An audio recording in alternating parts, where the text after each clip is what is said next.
ఓం నమో నారాయణాయ. అందరికీ నమస్కారం.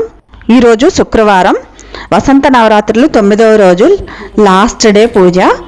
ఈరోజు శ్రీరామనవమి కూడా కదా, అందుకని ఇంట్లో హడావిడిగా పూజ పని అంతా పూర్తి చేసుకుని గుడి దగ్గరికి వెళ్ళాను. అక్కడ కళ్యాణం చేయించుకుని వచ్చేసరికి 3 గంటలు అయింది.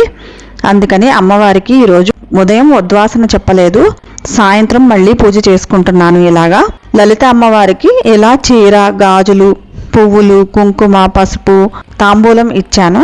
ఇంకా దద్దోజనం నైవేద్యంగా పెట్టి పూజ పూర్తయిన తర్వాత ఉద్వాసన చెప్పాను. శుక్రవారం కాబట్టి ఈరోజు పీఠం అన్నీ ఇలాగే ఉంచాను. ఇది శనివారం రోజు. శనివారం ఉదయమే ఇలా దీపం వెలిగించి ఒక 10 నిమిషాలు ఉంచిన తర్వాత ఇప్పుడు పీఠము, కలశము అన్నీ కదిలిస్తున్నాను.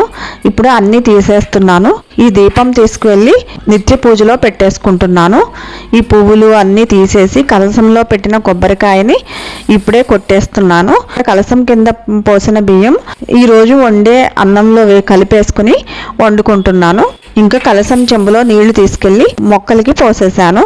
పసుపు వినాయకుడిని కూడా నేను మొక్క మొదట్లోనే పెట్టేశాను. ఇప్పుడు అమ్మవారిని తీసుకెళ్ళి యథాస్థానంలో పెట్టేసుకున్నాను.